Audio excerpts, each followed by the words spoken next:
রাধে রাধে বন্ধুরা, জয় গৌর জয় নিতাই। তোমাদের আনন্দময়ীমা লীলা কথা শোনাচ্ছিলাম। আজকে তোমাদের যে অংশটা পড়ে শোনাবো, পাঠ করে শোনাবো, সেটা হচ্ছে শাহবাগের মাতা রূপে শ্রী আনন্দময়ীমা। শাহবাগের মাতা রূপে শ্রী শ্রী আনন্দময়ীমা। একদা নির্মলা মাতা শাহবাগের মা নামে বহুল প্রচারিত হইয়াছিলেন। যদিও জগৎ মাতাকে একটা ক্ষুদ্র গণ্ডির মধ্যে সীমাবদ্ধ রাখা যায় না, তবুও এক এক সময় এক এক স্থানে তিনি লীলা প্রদর্শন করেন। তার একান্ন পীঠের কোনো পীঠই কি কর্ম গুরুত্বপূর্ণ?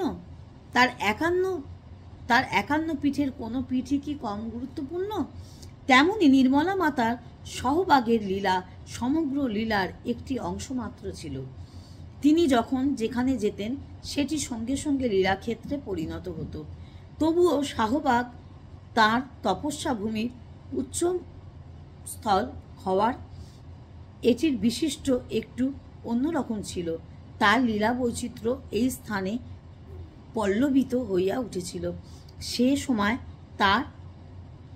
সময় তাই তাহাকে শাহবাগের মা বলেই ডাকা হতো।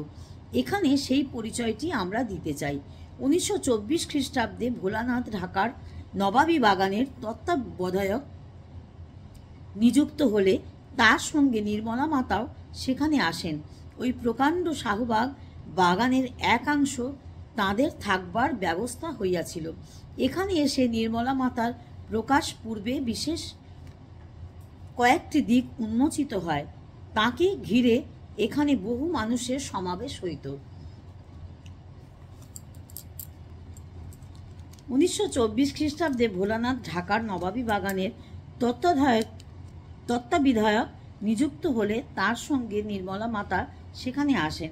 এই প্রকাণ্ড শাহবাগ বাগানের একাংশে তাদের থাকবার ব্যবস্থা ছিল। এখানে সেই নির্মলা মাতার প্রকাশ পূর্বের বিশিষ্ট কয়েকটি দিক উন্মোচিত হয়। তাকে ঘিরে এখানে বহু মানুষের সমাবেশ হতো। ধীরে ধীরে এখানে গড়ে উঠল একটি মাতৃমণ্ডলী হৃদয়। এখানে মাতৃদর্শনার্থী মানুষের ভিড় দিন দিন বেড়েই চলেছিল। এভাবে মাতৃ হৃদয় কোরকে বহু শতদল ক্রমশ প্রকাশ পেতে থাকল। নির্মলা মাতা শাহবাগে এসে জীবন সমুদ্রে বালুকা বেলায় যে কয়েকটি মহারত্ন কুড়িয়ে পেয়েছিলেন, তার মধ্যে একটি হলো অবসরপ্রাপ্ত সিভিল সার্জন ডাক্তার শশাঙ্ক মোহন মুখোপাধ্যায় কন্যা আদরিণী দেবী, এবং অন্য রত্নটি হল ঋষিকল্প পুরুষ গোবিন্দচন্দ্র রায়ের পুত্র জ্যোতিষচন্দ্র রায়। নির্মলা মাতা আদরিণী দেবীকে গুরুপ্রিয়া নামে ডাকতেন। আজ এই পর্যন্ত বন্ধুরা, তোমরা সঙ্গে থাকো, সাথে থাকো, আর ভিডিও দেখতে থাকো, আর সকলে ফুল ভিডিও ওয়াচ করবে। আমি ছোট্ট ছোট্ট ভিডিও করি, প্রত্যেকের ভিডিও দেখে ফুল ওয়াচ করো, তাহলে সকলের পাশে থাকা হবে। ততক্ষণ রাধে রাধে, জয় গুরু জয় নিতাই। পরবর্তী ভিডিওয় আবার পরবর্তী অংশ দেব।